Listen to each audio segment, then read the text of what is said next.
welcome to the Wise Take DFS podcast. I am your host, CK013. You can find me on Twitter at CK_013. I am joined once again by two of Wise Take's finest NBA DFS analysts.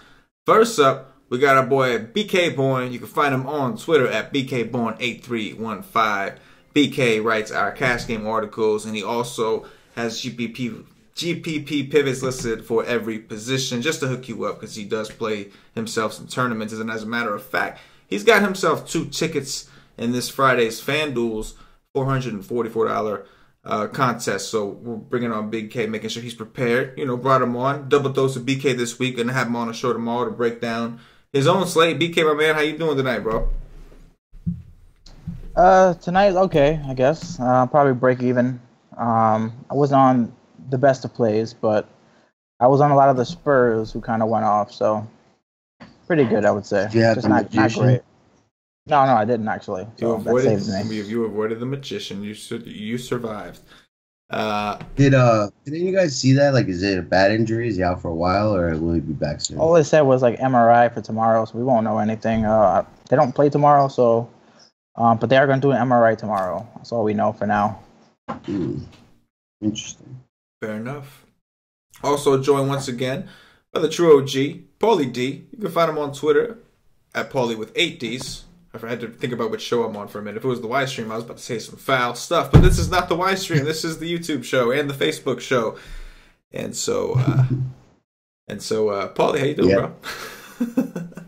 I'm good, man. I'm really just here to make BK nervous for the job at hand, Yeah, we're just no pressure. Before the show, we were explaining to BK how important this is to us. As part of the Wise Take family, how important it is to the entire nation. We're all counting on him, relying on him to do good and represent the brand. And so, no pressure, as me and Paulie say, no pressure. But we want him to know. We want him to feel us there behind him, breathing down his neck as he's building his final lineups. Like making sure. Yeah. Gee, thanks, guys. No pressure at all. No pressure. But, we'll get you ready, son. Yes. Listen, real quick. Golf Lock is coming up. Those of you that don't, if you didn't get access to the golf package, I gotta let you know, like, aside from anything DFS, this is not related to DFS, I promise. You are gonna want to see the way Wig Splitter opened up the golf show. It is hilarious. It is hilarious. It's like everybody that ever does a live show, that's like your biggest fear. Like, Wig Splitter, we love you. You're the man in MMA. You always host, and you're great at it. We love you, man. Great dude. But it was hysterical. I advise, if you have access to the All Sports, or if you did purchase the golf package, make sure you watch that live stream. It's up from last night. I'm not even going to tell you what it was. You just gotta watch like the first 10, that's it. 30 seconds. Just put it on real quick. That's how we start the show. It's just a priceless, like, if you want to see somebody who literally doesn't know where they are at the moment, like, you can't pay for that. Like, it's priceless. So, I know. I think I'm gonna start opening shows like that. Though. Yes. Like, I think he started something there. That might be the way to go. That might be the best intro ever. What happened to you, man? Where am I? That was good. That was good. That was so funny. I started talking about like the wrong guys defending the guy I was describing in a matchup yesterday, and I don't even know what happened, but I combined 4 different games. The guys in chat were like, "Why did he say Markieff Morris is guarding Simmons? They're not even playing." You know what the fuck I meant. You know what I meant. Oh man, Patio Joe trolling in the chat. CK ate way too many breadsticks tonight. I did go to Olive Garden. I had to tweet my man Cash in DFS. Let him know that my wife ate some of that fettuccine Alfredo. I went with real? She did. We shared some fettuccine Alfredo, bro. You went to OG? I did. Went to OG. I said Garden of the Olive because I like to be creative. But yes. OG. I did. And OG. You actually had the fettuccine Alfredo? I did not. My wife got the fettuccine Alfredo. You liked it though? Yeah, she had the fettuccine. I had the braised beef and tortellini, I think it was, and I had some breadsticks. That's a good dish. That's a good dish. That braised beef is good, but yeah, the breadsticks is really like you can just get the check right after the breadsticks. Those breadsticks are special. They are special. Patio Joe also wanted me to include. There was a part of the intro that Patio Joe wanted me to include for you, BK. He wanted me to let you know, let the nation know that you loved flat brimmed hats. That's what Patio Joe said. And in fact, he actually went in the chat further down and advised me, like made sure. I saw it. You saw it. He wanted to make sure I told you that on the show. So he really cares about that. So he really wanted that statement to be heard. So Patio Joe, it's Patio. So we're gonna do what we do for Patio. But anyway, guys, we got a short slate, so this shouldn't take too long. That's why we took a little time to BS a little bit. But I'm excited to get on with it, man. There's 4 games.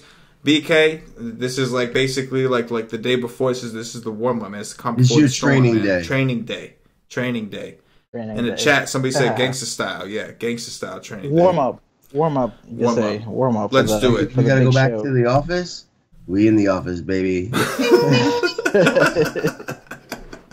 So let's do it, man. We're gonna go game by game, obviously, because there's only 4 games. We're gonna start off with the first game here. We got the Los Angeles Lakers visiting the Miami Heat. Total is 215.5 currently. Miami 4-point favorites. BK, I'm gonna start with you, my man. Tell me what you're thinking here.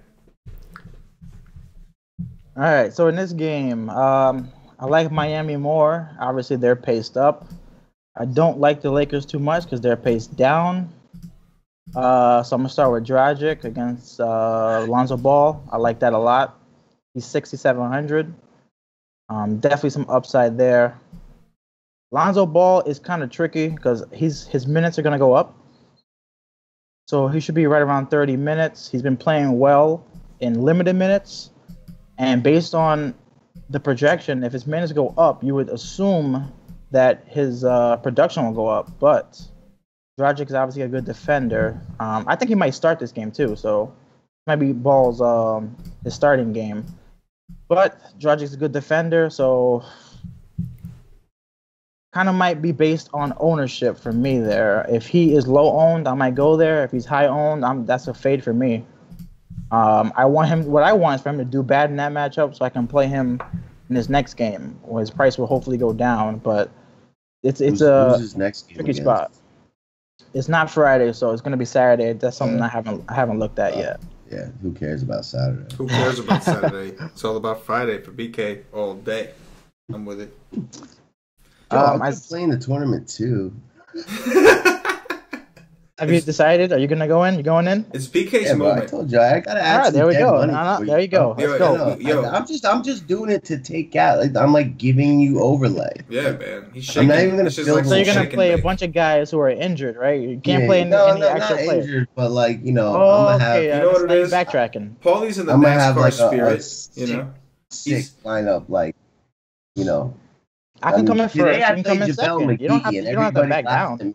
And then dude went 7x. And, Nice. well, I would have like 9 JaVale McGee's in that lineup for Friday. I'm just creating. Just aim for second. I'll aim for first. You aim for second. I mean, we could both win some money. It's no reason for you to just like lay down there.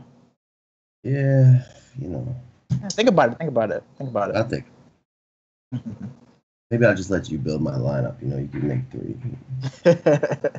I don't think you'll do that for a $444 lineup. I've done. Let's move on. The shooting guard. He said, "Let's move on." What else you like in this game, BK? Like I said, I like Miami. So for shooting guard, for me, it's Dwayne Wade, 4,600. He had a great game last time out. I think he'll be semi-chalky on this 4-game slate. So he's definitely interesting. Caldwell Pope has been really good. His price is up there, so there's not a lot of meat left on the bone. He's paced down, so that might be a pass, but you could probably still play him in cash games, I would say. Let's see, a small forward. Winslow's interesting.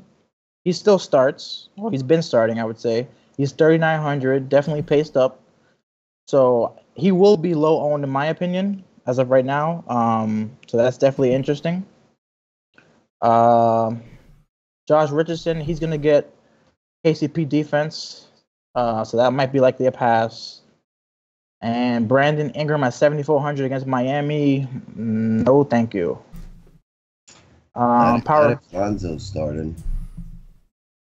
Yeah, I mean, he plays better with Lonzo, but 7,400 is like, what are you hoping for? You're hoping for 40, which is still like 5x. Like, it's not major. I can't pay that price. If he was cheaper, so maybe a DraftKings play, which I assume is probably cheaper on DraftKings, I could probably go there. But on FanDuel, I'm not playing him tomorrow. Like, that's 100% fade for me. You could What's the play him if you're price? playing cash. He's 7,400.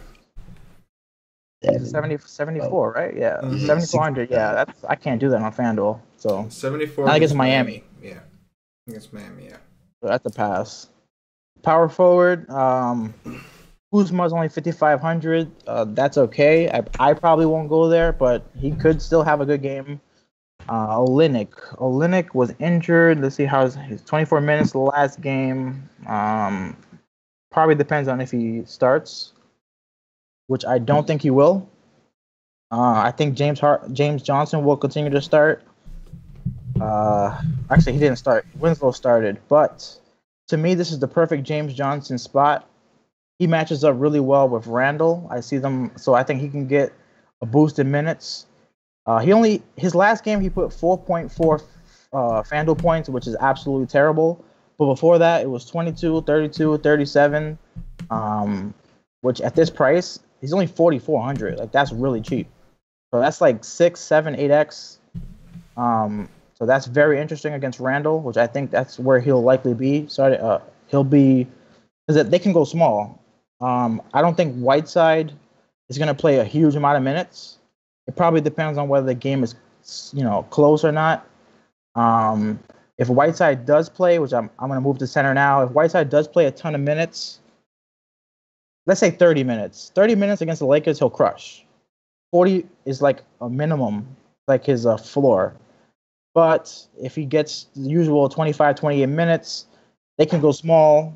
James Johnson could play a ton of minutes against Randall at center. I don't see Brook Lopez playing a lot in this game. Mm-hmm. So it'll be Randall at center for a ton, which I think then they'll bring James Johnson to match up with him. So those are the two guys I like a lot. Randall himself in this spot, 7,700, it's probably a pass. Like I said, the Lakers for me are mainly a pass. The only guy that I'll probably play, and that's a maybe, that's if I'm probably building more than one lineup, will be Ball. And that's just because he's going to get he has fresh legs. He's coming off the injury, but he hasn't played a lot in the last 2-3 weeks. And with the extra minutes, I could see him paying off that price. But that's the only guy I'm interested in on the Lakers. I won't play anyone else. What if you built two lineups? Nah, if I build two lineups, Ball is the only guy I'm interested in on the Lakers. Neck tat. You ain't concerned about the minutes drop since like Olynyk back and stuff. He hasn't gotten over 19 in his last two.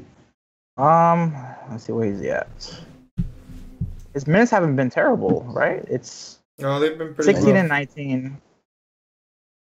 I just feel like he matches up perfectly with Randall. Like, I don't know. The way I see games, I kind of envision them before they happen. I kind of see things. It's weird with me, but basketball is like future, bro? I don't see the future, but basketball is my life, man. I see kind of what the coaches see, and that's probably why I do so well. And I feel like James Johnson matches up perfectly with Randall, and Randall's going to play 30 to 35 minutes. So I'm not saying that James Johnson's going to play 30 to 35 minutes, but I think he'll play definitely more than the 16 and 19 minutes that he played in the last two. So for me, I am interested in James Johnson. 4,400 is way too cheap against the Lakers. It's the Lakers. It's paced up, like one of the fastest paces in the league. So I definitely like that price tag for him. Yeah, I mean, I don't disagree that he'd do well in this spot. I'm just concerned will he play or not? Especially that game against Philly, that was like a war. Those teams wanted to win that close game, and it's a little disconcerting that he didn't get no run there. But yeah, I mean, I built a dummy lineup, and maybe he gets a little more run. Then the price is safe, right? When he gets even in 20 minutes, he should get you close. I was just gonna say, I think the price is safe enough at 4.4. I wonder what he is on draft. That's really cheap. In my he didn't make my dummy lineup, so I'm not saying that he'll be in my main lineup. But if I built 2 or 3 lineups, James Johnson will definitely be in one of those for sure. He's too cheap. Yeah. I mean, it's the Lakers. Every one of those power forwards is really in play, in my opinion. Olynyk, Bam, James Johnson. Olynyk's 4,500. Like, you know, I don't really want to get into a debate who's the better player because I don't know. Like, what did Olynyk play last game? They clearly like him better. I like the way Miami's been playing lately, man. This is like, the 2018 version of like, a tough NBA team. Like, they're not tough like they used to be, but this is a tough, gritty team, And, who would you say matches up better with Saric, Olynyk or James Johnson? With Saric? Yeah. Because that's what the matchup was. James Johnson is better defensively for sure, and Olynyk's probably a little bit better offensively right now. So, like in that matchup, Saric is more of a perimeter player. He can shoot some threes. Mm-hmm. Obviously, he's okay in the paint. Yeah. So I feel like maybe in that matchup, Olynyk might have got a couple of extra minutes. But that was Olynyk's first game back, though, man. But against like a gritty, Julius Randle, I don't feel like Olynyk is more of a perimeter guy. I feel like in this type of matchup, James Johnson will be a better defender to guard Julius Randle. And Julius Randle, we know, with the usage that he has right now, like Luke Walton is playing him. Luke Walton has realized that this guy's good. So in that type of matchup, I feel like James Johnson matches up better against Randle than Olynyk will. Sure. And that could be the difference in like winning a GPP and not winning it, because like I think he could be low matches up the best.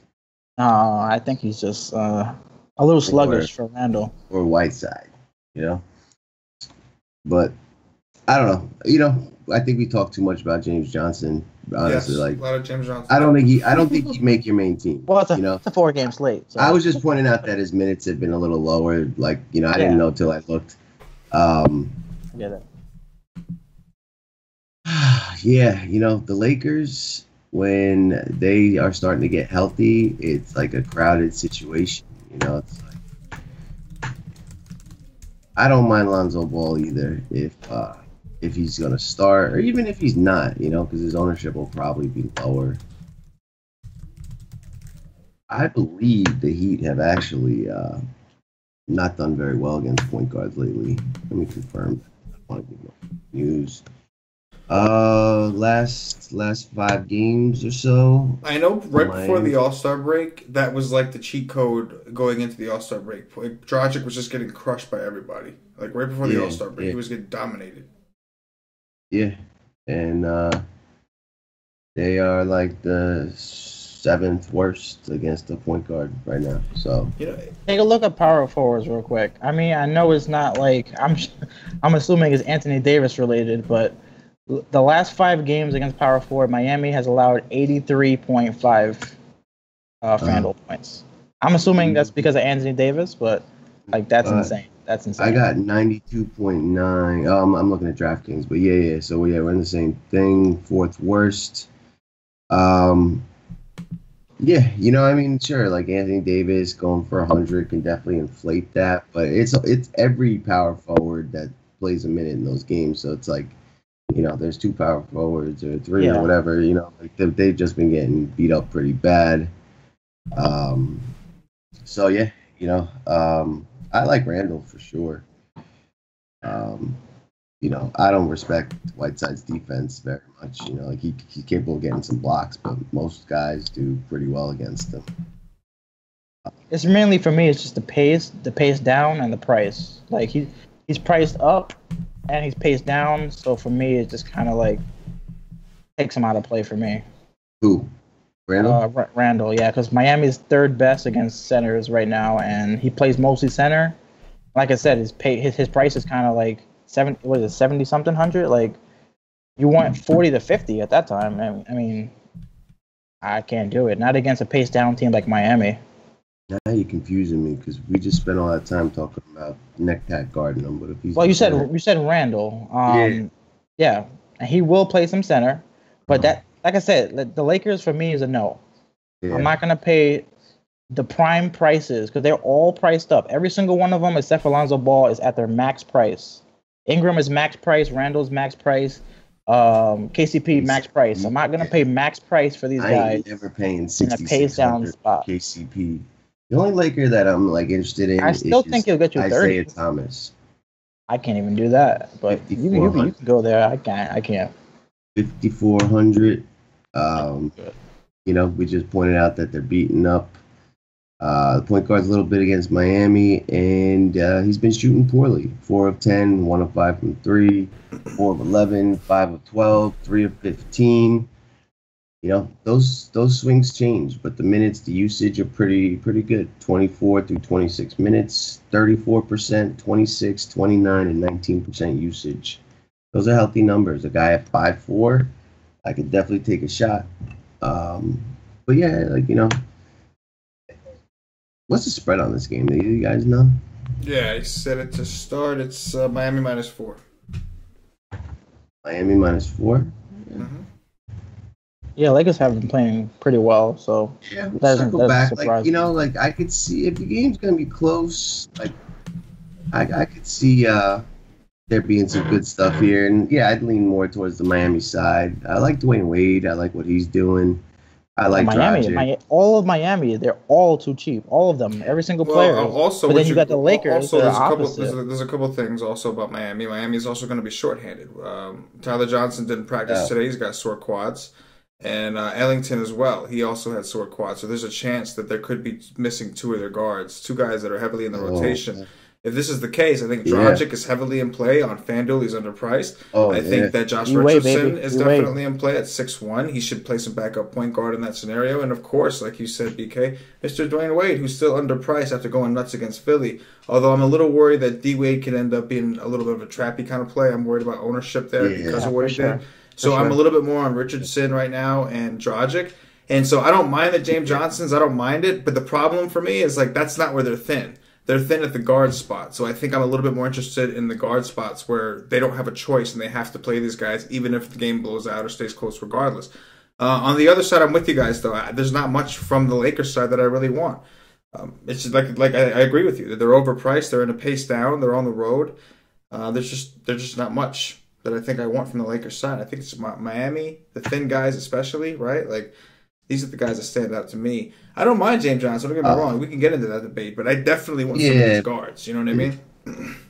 And you got to look at Whiteside, man. He's been coming on. Mm-hmm. Centers kill the Lakers. No, I don't mind him. Should be higher with those guys off. Yeah, Whiteside Tyler too. Johnson.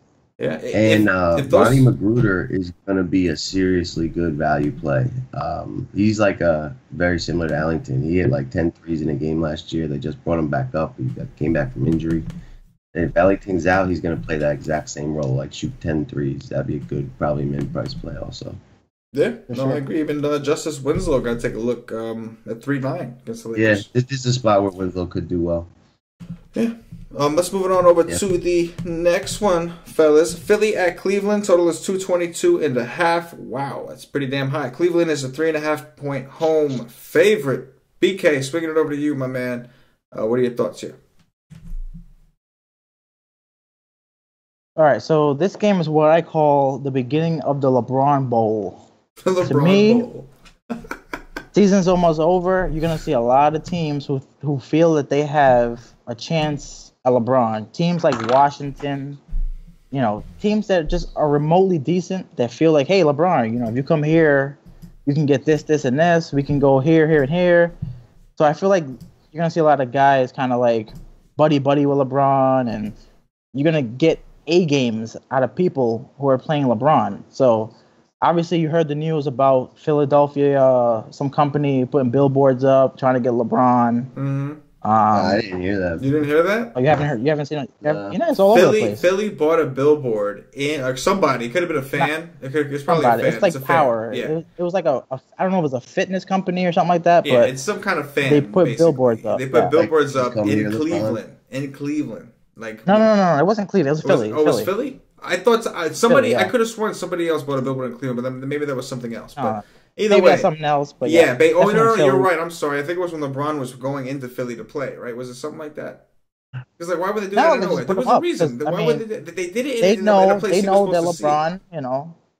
They know that LeBron has interest there. They're a young up and coming team. They have this the quote, "Trust the process." Mhm. So one of the billboards said, "Complete the process." Oh, okay. One of the billboards had like a picture of 5 numbers of the players. So it had like Embiid's number, it had Simmons' number, it had Covington, Saric, and then it had a LeBron's 23, and it had like a crown that showed you obviously that it's LeBron.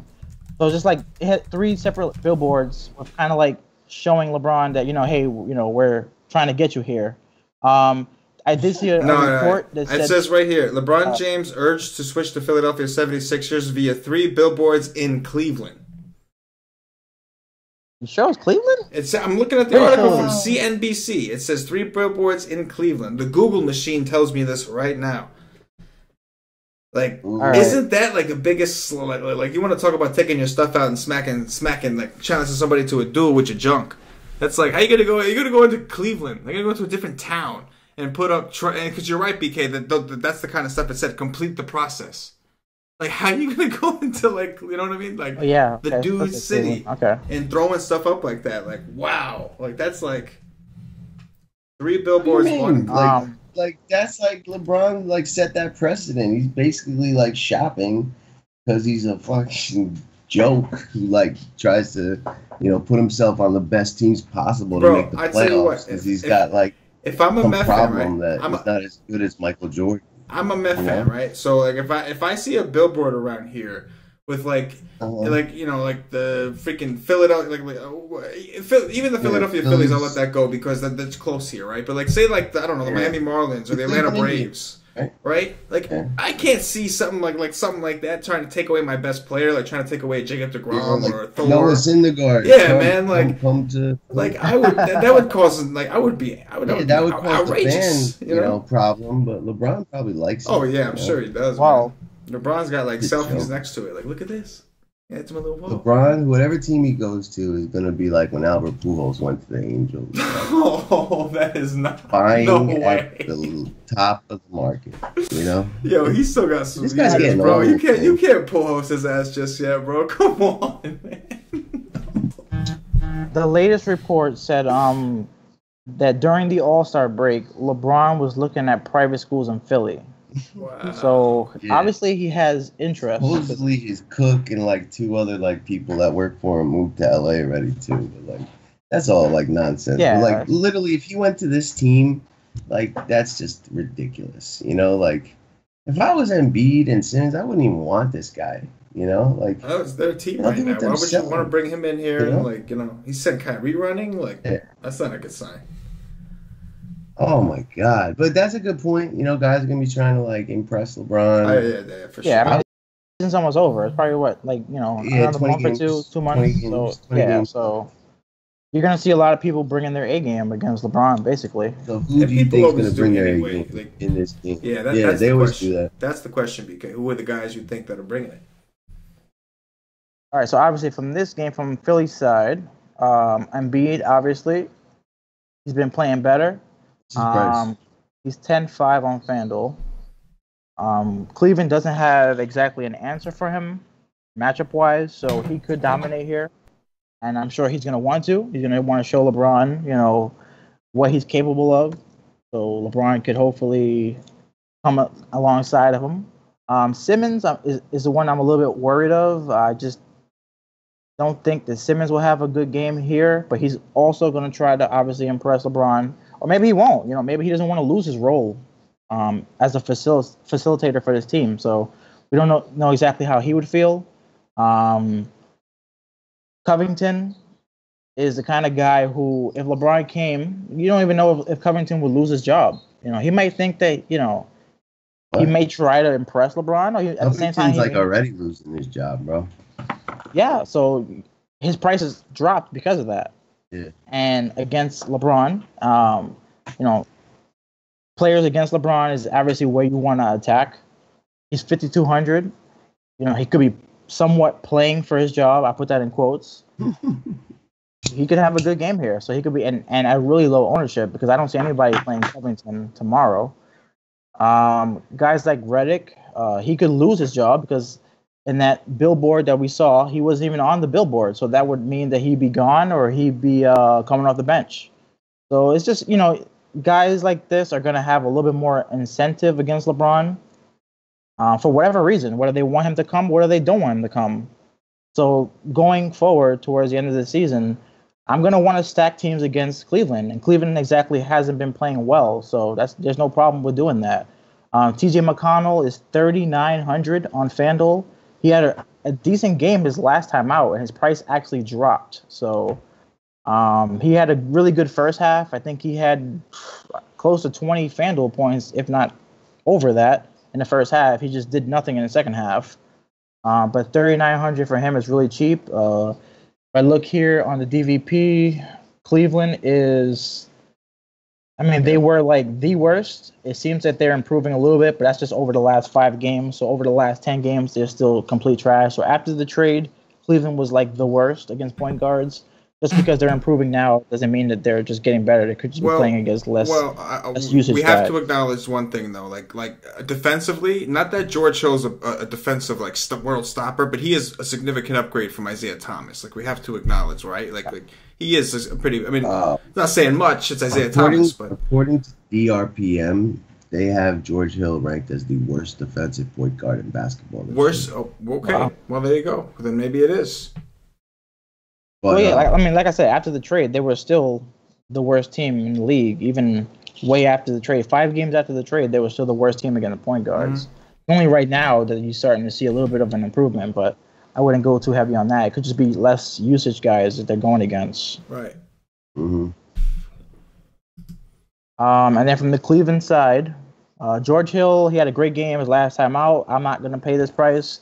He literally just picks and chooses when he's going to have a great game. Like, I don't know if he just drinks a Red Bull before the game. Maybe he has 2 Red Bulls. I think it depends on how his hip is feeling that day. If he's having a good day with his hips, he'll go for it. If it's not so good, I can't stand this guy. Like he like 1 out of every 10 games will just go off. Like if he does that every game, if he plays that way, that aggressively every game, he'd be a good player. But literally, he decides when he's gonna go off, when he's gonna play well, and when he's just gonna sit back and relax and just like collect his paycheck. So I can't play this guy after having a great game like that. He had 45 in his last game, so I'm not gonna go there. What's his price on FanDuel? 5-1, 5,100. So I mean, obviously, if he does that again, there's still plenty of meat on the bone. That's still 8x. If he does it again, I just don't expect that to happen again.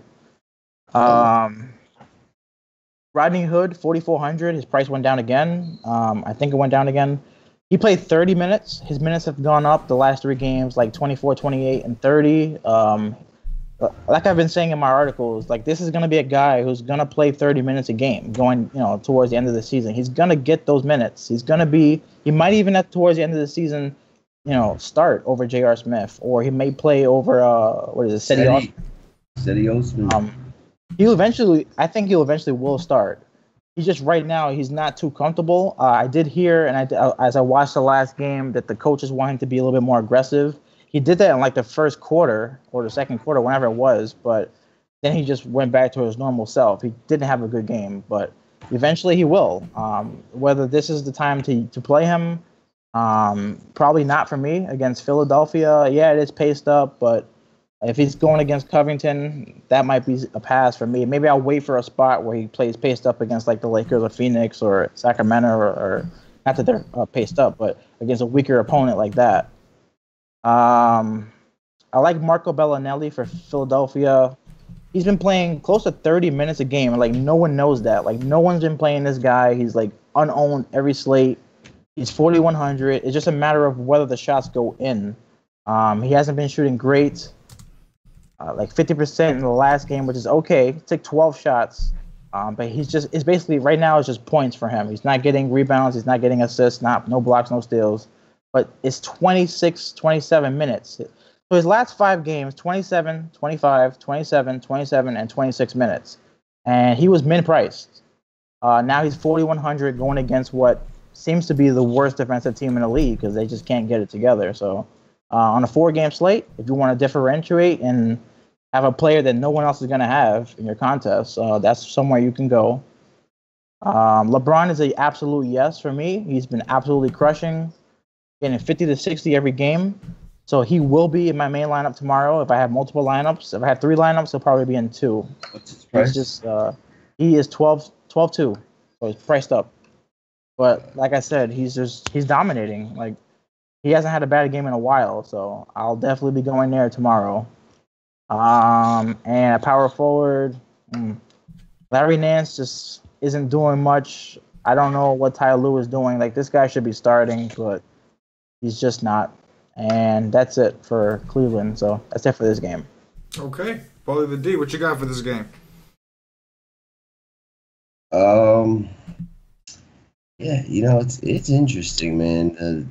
The Cavs are like becoming like the Nets almost, where like they've got like 10 guys deep, and everyone plays 30 minutes, but it's hard to pick like the stud, outside of like LeBron, like how do you really choose between like Clarkson or Hood or Hill, like like there's really like something that's gonna tell you which one of them is gonna have a better game here. I kind of tend to think like, if you like need the value at that position, like they're all fine. They're probably all like 5x and like, right around that area as long as the game doesn't blow out one way or the other.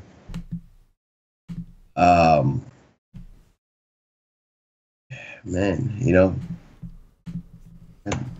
let me see something. These dudes played each other yet? LeBron, and they had to, right? Yeah, and they played once this year. Cleveland blew them out. Embiid had big usage. Played 32 minutes. Embiid's 10K on DraftKings. I don't really love that price. I don't know what else is ahead. But the guy that, like, sticks out to me in this game is Kyle Korver for value at 3,600 on DraftKings. He's been playing 25 minutes. The usage is around 20. He's taking 7 threes a game. On DraftKings, that's worth a tad more. And, him and LeBron have like a very similar thing that Redick. What's the price on DK? 36. Man, I like that. Yeah, shooting guards against Philly have been pretty good. Usually it's the more like athletic, like Brad Beal types, but Kyle Korver is he gets rebounds. He's actually pretty tall for a shooting guard. And they have a similar thing that Embiid and Redick have going on. I like Redick a lot.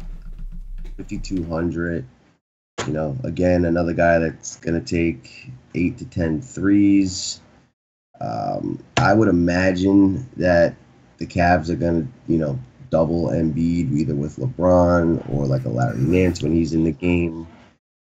And that's just going to lead to open shots. Like smart coach, what they try to do now is like make Ben Simmons shoot. The Philly plays like a triangle offense almost with Simmons and Embiid and Redick, and like teams have just been sagging off Simmons, and like if he comes close enough to the rim, like they'll collapse on him. But that's what they've been doing. So I don't know if Cleveland will do that, but that's kind of been the trend lately.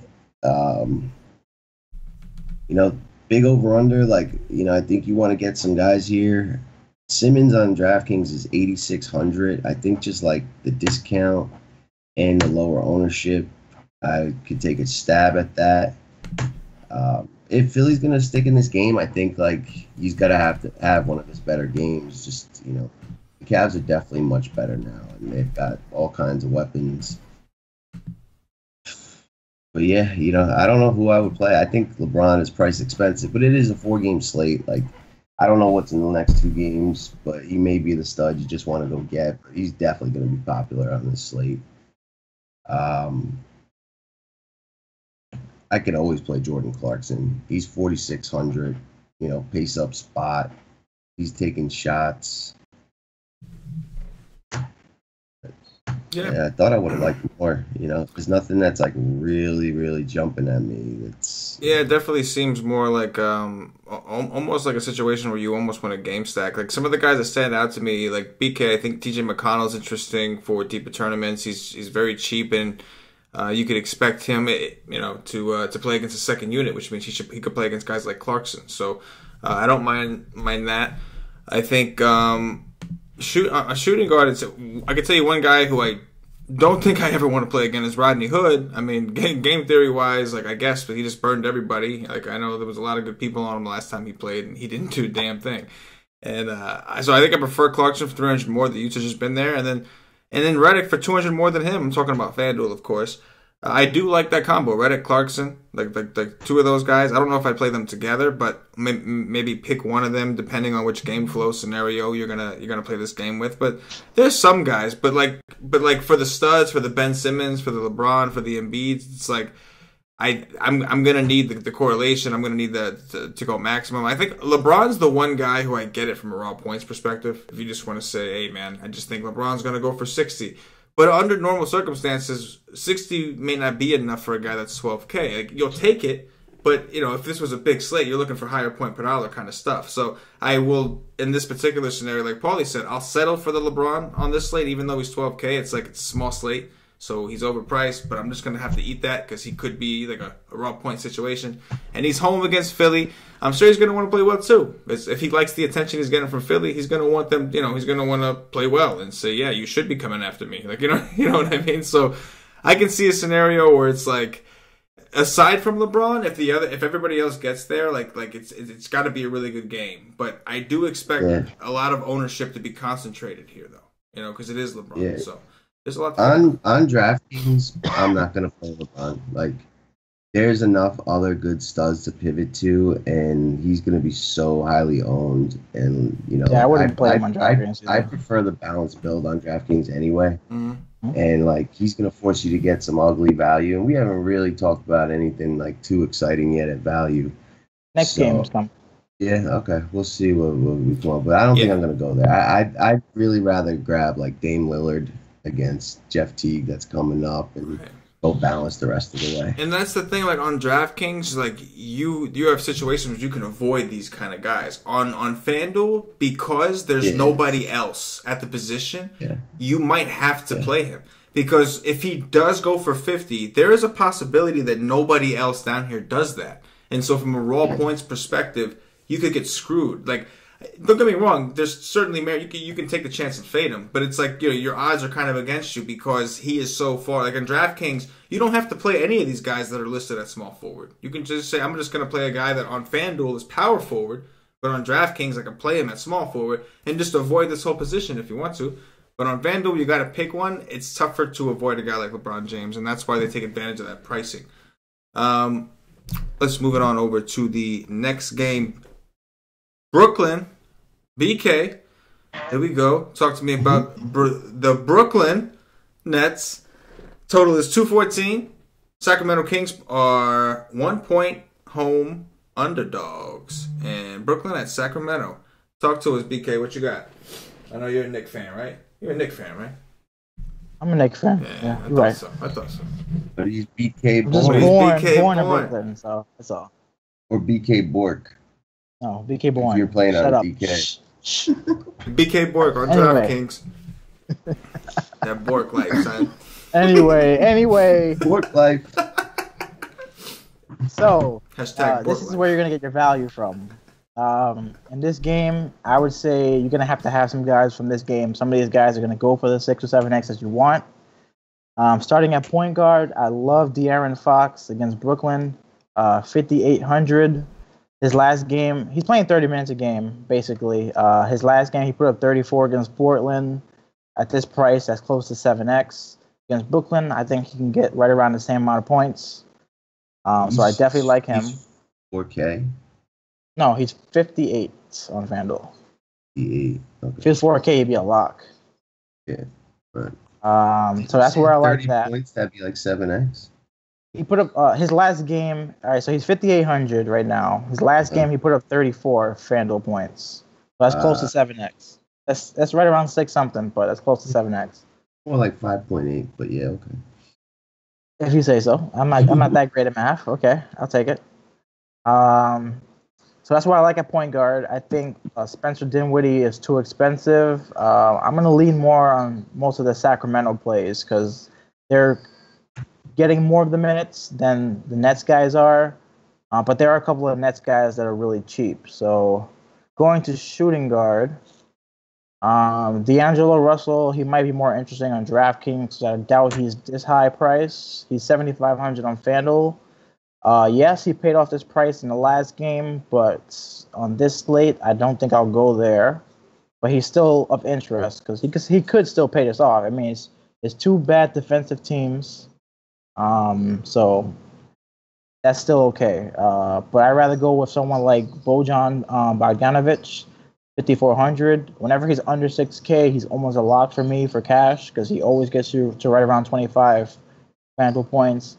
Against a team like Brooklyn, I could definitely see him getting 6 or 7x, right in, into the 30, 35 FanDuel point range.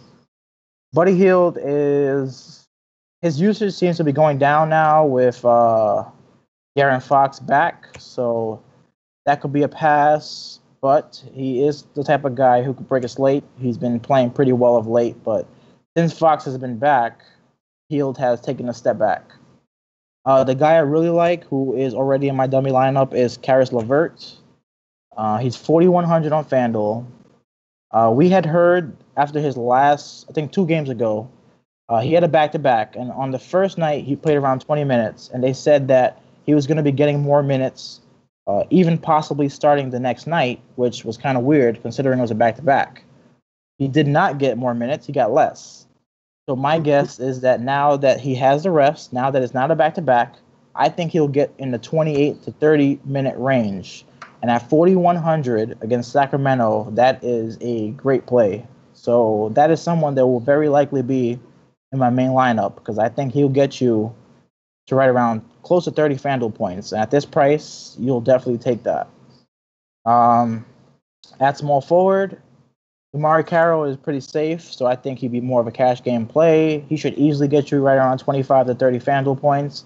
He's 5,900 against Sacramento. Like I said, this is 2 bad teams that don't play defense. And Allen Crabbe, he's been pretty hot ever since the All-Star, even before the All-Star break. He was doing pretty well. I've been watching some of the games. He's still pretty hot, so I think he's probably more safe for cash. I don't think I'll go there in GPPs, to be honest. Power forward, I really like Rondé Hollis-Jefferson for the same reason that I like LeVert. He was the second guy that the coach said would get more minutes, and he said exponentially. Like he said that these 2 guys will exponentially get more minutes. I guess maybe he didn't know that they played the next day when he said it because they obviously didn't get more minutes the next day, which was kind of stupid since they were both coming off injuries. But now that RHJ and LeVert said are going to get significant more minutes. Significant more minutes. So I'm guessing that during the rest of these games down the stretch, these are the guys that they're really looking at. So they're going to get like close to 30 minutes. Because they have so many healthy guys, I don't think they're going to get over 30, but I'll say they'll get 28 to 30 minutes a game. He's only 6K. His last game, he played 20 minutes and put up 26 against Cleveland. So he's kind of like we know him as more of a fantasy point per minute guy. So if he plays 28 to 30 at 6K, I would expect close to 30 FanDuel points. And against Sacramento, who's terrible against power forwards, I can see some upside there. So I really like him as well. And then at center, I really like Willie Cauley-Stein, another value play in my eyes. He's 7,500, which is kind of up there, but I still consider that a value play. Brooklyn is absolutely terrible against centers, and Stein could absolutely eat. He could kill Brooklyn in this spot. Would Zach Randolph's status have any impact on that? To me, no, not against Brooklyn. If it was any other team, maybe, but against a team like the Suns or Brooklyn, I don't care. 7,500 to me, I think he'll get you 35 to 40 FanDuel points with ease. If they decide to, because they don't usually tell us if Randall is going to sit or not. So if he happens to not play, then it's just going to boost him even more. But I think Cauley-Stein is one of the best plays of the slate to me, in my opinion. So, and then of course on Brooklyn side, Jarrett Allen, he's 5,500. His price seems to stay there, but he has these games where he puts up close to 40, 30 to 40 FanDuel points. So he can definitely pay that off as well. So I like both of those guys. But I like Cauley-Stein more. Show. That's it for this game. Yeah. Yeah. I'm on board with a bunch of what you said. You had said Fox since he's been back, but you were talking about Mason, right? No, Fox. I said Fox. I'm not interested in Mason. Yeah, but Fox hasn't been nowhere. Like, His last game was really good. yeah, I know. Never mind. How much has Mason been playing? Like, is he still on a restriction? What was the line on this game, CK? Tight, right? Yeah, I think it was pretty tight. You're on Yeah, mute, Mr. Sacramento +1. Facto +1, yeah. Yeah, I mean, the Nets seem to always keep things close. I don't know about Jahlil Okafor. He's been like sick for 5 games now. That's kind of odd. Like out with an illness for 4 games. I think he's now. sick of his team. I think that's what he's sick of. Another team that he's sick of? Seems that way, man. They first he was out of yeah. shape, then they played him. Still, never really did Jahlil things except for like once or twice, and then now all of a sudden he's got like some illness. He's the only one that apparently, is ill. Well, Willie Cauley-Stein, 7-3, that's tough. He's 7-1 on FanDuel, DraftKings, and like you go through his game logs and it's literally green light, red light, green light, red light, green light, red light, green light, red light, and it's obviously Randolph playing or not. So like we usually don't have that news. It's kind of like, it's like game time decision, and it truly becomes like even like, we don't know as like the game has started. It's like, is he going to sub in for him? I don't know. If we do have that, then yeah, I'd be okay with Willie Cauley-Stein and or Scalabassier. Scalabassier is 4,500, so obviously there's a lot more upside in that price. And if Randolph does play at 6'3", I don't mind him either. I like D'Angelo Russell. He's 7,300.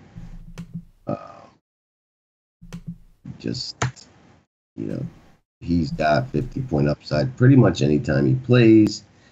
He took 18 shots last game, 8 of which were 3, 6 assists, 2 steals. He's kind of doing it all, 30% usage in his last 7 games or so. So, a team that doesn't play much defense, I don't mind looking at D'Angelo. I would want to take a look at his home road splits, though, see that he's a good shooter on the road. This game really is not as exciting as I thought it would be, though. Even De'Aaron Fox, with Mason back, if Temple's playing, there's all these if and questions with Sacramento. You really need to know the status of who's playing, but he's all right. Buddy Hield at 5,500 is getting expensive. Jared Allen at 4,900 is probably one of him and Scal are probably my favorite plays here. And I don't dislike anybody that much. I just don't really like anybody that much. And if guys were held out and the team got shorthanded, I could get more interested. The Nets are kind of healthy now too. You mentioned DeMarre Carroll and Alan Crabb. I feel like both those guys' roles are going to decline with RHJ and D'Angelo, pretty much back to normal. So it'd be hard for me to feel great about playing them at without their prices getting reduced yet. I don't know. I could see myself not having anyone in this game, unless we get news that a bunch of people are going to be out, and if it is anyone, it's probably going to be a Scal or a Jared Allen, and one of the bigger guys, Randolph or Stein. Yeah, I think first look, I think I am going to want a piece of this. It's calling for a close game. Sacramento's paced up, and they're at home, and they're not even favorites at home against Brooklyn. Brooklyn's been playing a lot better, but they are playing across the country, so I think this could be a nice little game. The total's up there. I think I'm going to want something here, and I think it could be anybody. I think Willie Cauley-Stein makes a lot of sense. He's just a little expensive for my taste, at least on FanDuel at 7.5. I do like Jared Allen a lot at 5.5 against Willie Cauley-Stein. It's these are just two teams that are just terrible defensively. It's just Brooklyn plays faster, so that's the main difference. So I think there are pieces we can get. I have issues, like Paulie said, of pinpointing which one, because it seems like you can kind of just play everybody. So that seems to be the difficult part to me. But I think it might be something that we want to dig in and try to figure out. You could see a guy like Buddy Hield. He's shown huge upside. If he's hot there's not going to be anybody to stop him. So if he's hot, his usage has been there. We could see him. He can go for 40. In a matter of 28 minutes, he could. Bogdanovich is getting 30 minutes already. He can go for 40 here against Brooklyn if he gets enough steals. So there's some things we like, but I agree with Paulie that it's not so easy. And I also agree with BK in the fact that at the very least, I think we can at least look here for some value. I expect Caris LeVert to be extremely popular, but at 4-1, I do feel that as long as he's supposed to get elevated minutes, which I did see the same report. They're supposed to raise his minutes. I mean, he played 18, so if you're going to raise his minutes from 18, I would assume at least 20, right? And at 4-1, I think it's worth it. It's worth a risk. Got good usage numbers. Right. So I think I'm okay with it. But yeah, man, I do think that tomorrow news would be nice if Garrett Temple gets ruled out. Maybe a couple guys drop. That'd be phenomenal. But either way, we're probably going to want to dig on this thing tomorrow and at least take a couple guys because it's 4 games. So, we got to be selective, and almost try to, find the right pieces from each. Even if it's only value that we get from this game. I think there's something we can get here. It's a close game. It's Brooklyn. It's Sacramento. It's 2 terrible defensive teams. I think there's some stuff we could find here. Let's move over to this last game, though. 217 total. Portland favored by 4.5 at home. I'm talking about Minnesota at Portland, of course. BK, what you got for us here? All right, so this game is pretty easy, in my opinion. At the top, Dame Lillard is basically Russell Westbrook right now. He is that type of aggressive player. I don't know if people have noticed, but he's actually been better than Westbrook in his last 6 or 7 games. So Lillard for me is probably the stud that I would want to pay up for the most. To me, he's run? Both. I would have to have both of them. If I was building one lineup, I would have to have both because they are just that good. Lillard, I mean, he's getting Jeff Teague defense, which is one of the best spots you could have. And he is just the kind of guy who's just super aggressive. He's Westbrook right now. He's attacking. He's pulling the team on his shoulders. He is the guy right now. He's absolutely great. So definitely I love Lillard. Jeff Teague on FanDuel, that's a complete pass. He's 7,700. I'm not paying 8K for Jeff Teague. I'm sorry. I don't know what he is on DraftKings. Maybe he might be a little bit more reasonable over there, but on FanDuel, I will not. If I play 10 lineups, 72. I wouldn't play him if I had 10 lineups. That is 100% pass for me. I don't care if Butler's out, which he obviously is. I don't care if Wiggins was out. I still wouldn't pay this price for Jeff Teague. So that's a 100% pass for me. My shooting guard, McCollum is a little bit too expensive. He's not paying off this price tag, so I don't know why his price tag is this high. Wiggins, without Butler, you would have expected for him to have been playing better, but he's not paying off this price tag. So for me, that's a pass. Same for Crawford. People thought that, I've seen a lot of people touting Crawford, but he's not the kind of guy who in 25 minutes will pay off this price tag. All he gets is points. He doesn't get any rebounds, assists. He's not much. I mean, he's not going to kill you. The next person of interest is Bjelica. I don't know if I want to play a chalky Bjelica on a 4-game slate, but he did crush in his last game. Pretty much the same as last time out. He's 5,800. His last game, he put up 37. So that is still definitely a cash game play, but if you're playing tournaments, you don't want to really play a chalky Bjelica. Who do you do it against? Sacramento. Yeah, so that's where you're going to get your Brooklyn value. There you go. Some of the plays. But I don't know if I want to go there. I mean, I built one lineup so far. He was not in it. But I built multiple. Then, yeah, he'll be in it. He's pretty safe. He's definitely a cash game play. So he's okay. Arkless, that's a pass. He just doesn't do much in the minutes that he gets. At power forward, Taj Gibson, 6,400. I don't play him unless he's under 6K. That's a 100% pass for me for tomorrow. He will not be in any of my lineups. Same for Aminu. He's 4,800. He doesn't pay off that price tag. He gets you somewhere in the 20s sometimes. He could do it here, but it's not the kind of play that you have to have, in my opinion. So that's a pass for me. Ed Davis and Gorgeous Dong are Okay, I mean they could probably, if you have a bunch of studs in your lineup and you kind of, you pay down some spots, they can get you there. They can get you to 6x. So I could see that for both of them. And then at center, Towns 10-3 on FanDuel. I can't do it. That's just way too expensive. And that's coming from a guy who loves Karl Anthony Towns, as you guys probably know. But that's a pass for me. Nurkic, I think 5 of his last 7 games, he has played pretty well. 7,400, you're looking for right around 35 to 45. So I could see that against Cat defense. So I do have some interest there, but not a great play at this price. And that's it for this game. Okay. All right. Paulie D, what's your take on Minnesota and Portland? Yeah. I have outside of yes, Lillard is the man. I have the exact opposite take as BK here.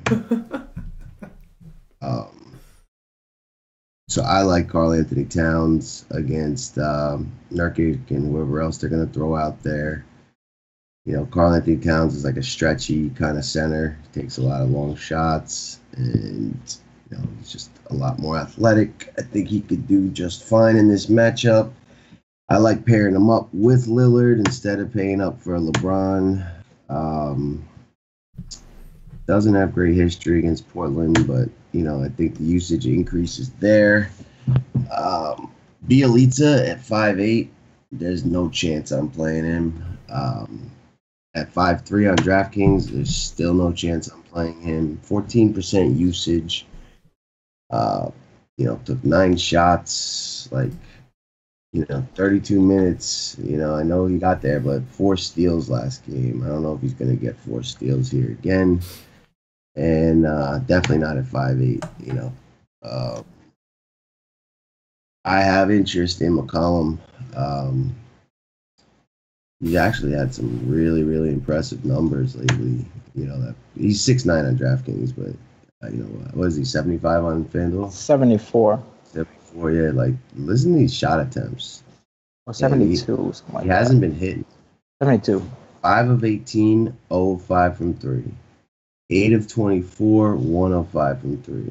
He did decent against Utah, 11 of 21. 12 of 26 before that against Golden State. 8 of 22 before that against Utah. And that's ever since really they moved Harkless into the starting lineup. He's gotten a lot more aggressive. He just hasn't been shooting well. That turns around. I like McCollum at 6'9" against, I think, a team that's probably not too motivated. I also have some interest in Gorgeous Dong that you mentioned. 3,400 on DraftKings.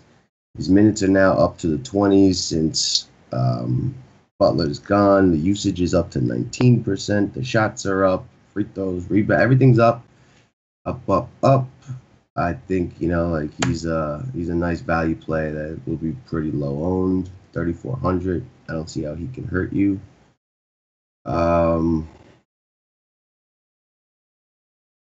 Yeah, Carl Anthony Towns the only guy I can really get behind that I feel confident. Wiggins, he just does. He's like Jamal Crawford. All they do is shoot. They don't believe in rebounding and assisting and defense. And Wiggins can play a little defense, but you know what I mean. He's not filling up the stat sheet with anything worthwhile. And then let me take a look at 2 dudes. So we caught the Shabazz Napier game the other day. He was another guy that was just not hitting his shots. And then, he went 6 of 7, 4 of 5 from 3. It all kind of came together. The minutes and the usage were there. So, if those things are there, I'll take a shot on guys, especially on 4-game slates that, maybe a little lower owned because people don't want to play McCollum and Lillard. Jeff Teague. Yeah, I mean, I feel you.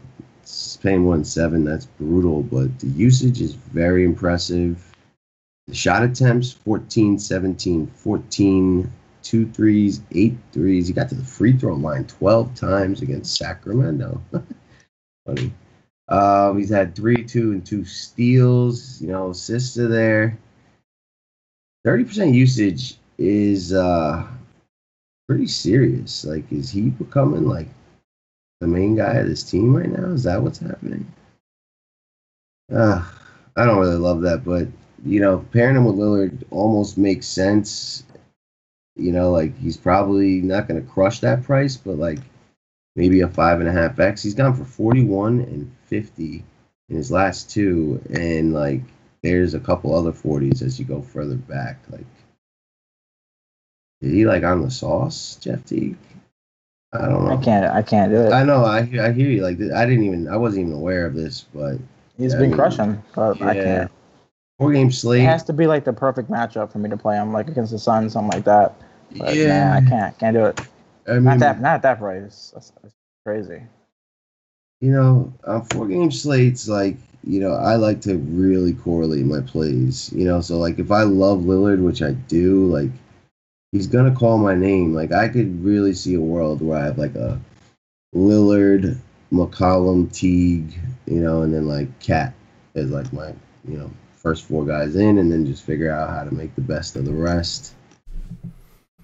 Yeah, I think that's the issue is who do you want to bring it back? Cat's a little too expensive, so like if you like Dame so much, then like you gotta like one of these guys. Wiggins is kind of unreliable, too scoring dependent. Although I don't mind Wiggins, I think Wiggins is definitely like if you don't like. It's possible. I think if you don't like Teague, it's gotta be Wiggins. Yeah, then it's gotta be Wiggins. Yeah. You know what I'm saying? That's the thing though. Like they could still have a good game and not pay off their price because. I mean, when was the last time you seen Cat at 10K or Teague at 7 or almost 8K? Then you got Wiggins at 7K. You got Gibson, who's been at 5K almost the whole season. He's almost at 7K. Like they're at their ceiling prices. You don't have to bring it back with any one of them, in my opinion. But think about how much you're paying for Dame. You know what I'm saying? So if you're paying that much for, it's not like you're getting Dame at a discount. If you're paying Dame for that much, then you're overpaying for Dame. What? He's been playing like Westbrook. Like he should be 10K, 11K almost. Like he's putting up 50s and 60s. Right. But like, my point is he's actually underpriced. In my opinion, he's underpriced right now against Jeff Teague. I see your point, but I still like if I'm on a 4-game slate, if I'm playing Dame and I'm playing Dame over. Maybe I might have to play him over LeBron. I might have to play him over some of these an Embiid or some of these other guys with high ceilings. Like then I need the best I can get from that guy. And I think they're only going to get the best if they have to.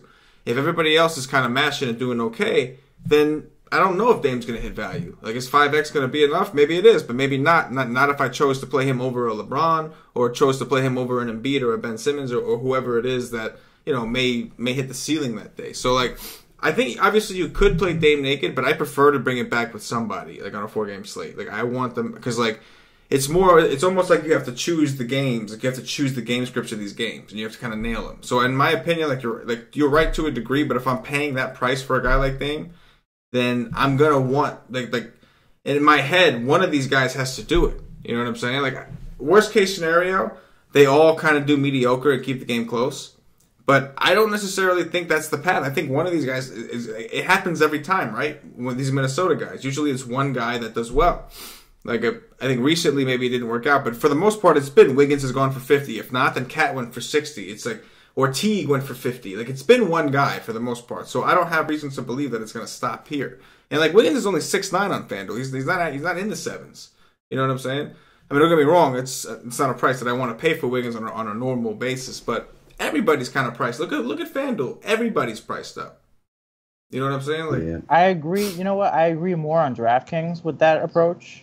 Mm-hmm. But on FanDuel is like kindergarten pricing. Yeah. Like you could play Lillard, you could play LeBron, and you could play someone else in like the 7 to 8K range and still have a very solid team. You know what I mean? Like on DraftKings where you can only kind of afford one stud, then I would say if you play Lillard, try to bring it back with somebody from Minnesota. But on FanDuel, you could do whatever you want. You could play LeBron and Lillard and still have an absolutely great team with some of the value plays that we mentioned earlier, in the slate. I agree with what you said more on DraftKings, but on FanDuel, I would just play Lillard, and I would not need to bring it back with anybody from Minnesota. Okay, fair enough. You don't necessarily, but like you see Lillard going for 55 and just like them blowing out Minnesota. Like more than likely, like. There's like the reason Lillard gets there is because he's being pushed there. Like the odds of somebody else doing well with Lillard are high. You know, like yeah, I know like against Sacramento, coincidentally he had 50 points in the third. It was a blowout. You know, like he was like the one true play from that game. But you know, these are two fairly similarly matched teams. But the problem is, like I said before, like with the Lakers, like these guys are at their peak price. So I don't think even one of them is gonna hit value. Like Oh wow. even if it Yeah. does, I like mean, they're I not. didn't realize Karl Anthony Towns is 10-3. Yeah, like even if they hit value, I don't think it's gonna be like the type of value that like you're gonna like lose the slate if you don't have them. You know what I'm saying? I don't think Towns is gonna give you 70, and that's what you need from him to like break the slate. Like if he gives you 60, okay, he gives you 60, but you can still win without him because that's only Uh-huh. 6x, and that's barely 6x because he's 10-3. You know what I'm Yep. saying? Yep. They're just too Yep. expensive. He is too Like expensive. Gibson's not gonna give you 45. You know what I'm saying? He could, but even if 45, that's like 7x. Like that's not breaking the slate. That's not like gonna like, oh my god, I don't have Gibson. I lost. Let me on to the next slate. Like that's not gonna happen. These There guys are just is way a too. raw points like aspect to 4 game slates too, though. You know, it's But not. there are some really good, plays in some of the other games. Like I just feel like you just don't need it from them. You don't need to like play the roulette wheel. You don't have to roll a dice on Minnesota on this slate. That's just my opinion. I don't think you have to go there. Yeah, but I mean, there's like, I don't know. I think if I'm playing Dame, I'm gonna roll with some people in Minnesota because they're like shorthanded. There's usage to go around. They are price difficult, but I think that's for a reason. You know, I Who would you think bring it back with? Like, who's your number one guy to bring it back with if you played Lillard? I would Teague, probably say Wiggins. Teague. Because man, 8K, I can't do it. I'm not paying 8K. That's why though. I can't. Yeah, for 4 games play, yeah, it's a good GPP approach. Yeah, I guess. Yeah. and I mean, like the numbers support it. Like he's been doing it. You know, like.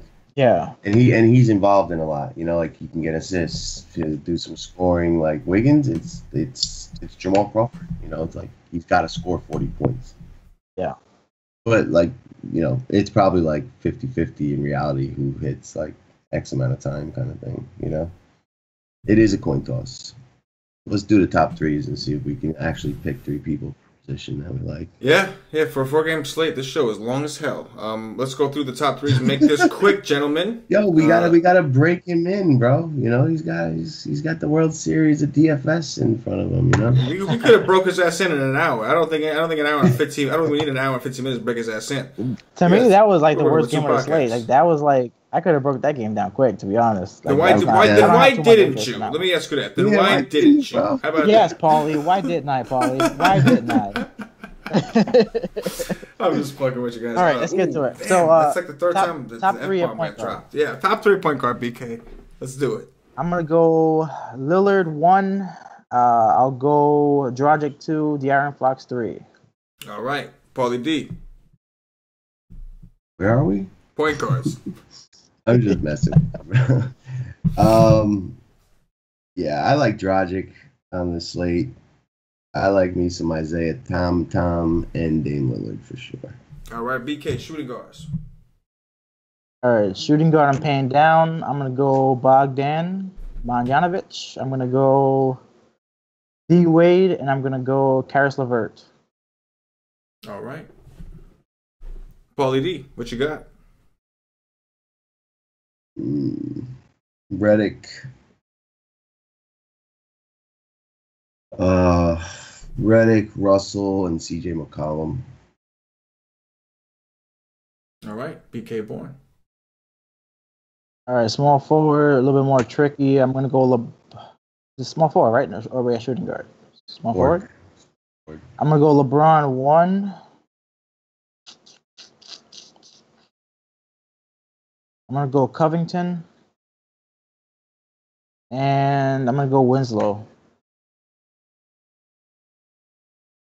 All right, Paulie.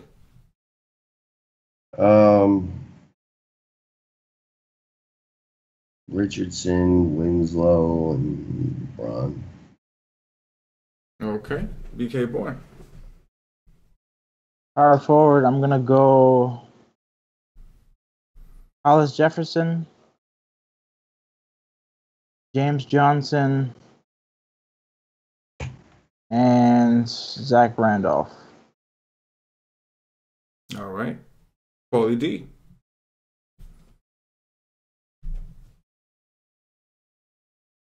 Scal.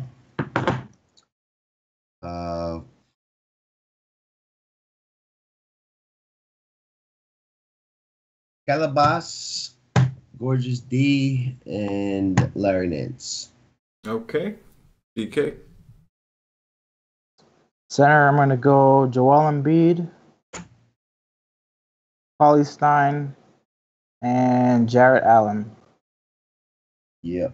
I like the Jarrett Allen, Hassan Whiteside, and Freak Mode Play of the Day, a Bika Zubox. Oh, they've been playing him a little bit, bro. He's got that 1.5 per minute style. Yeah. Yeah. All right. 21 and 30. There we go. There it is. Appreciate you guys joining us on the show, as always.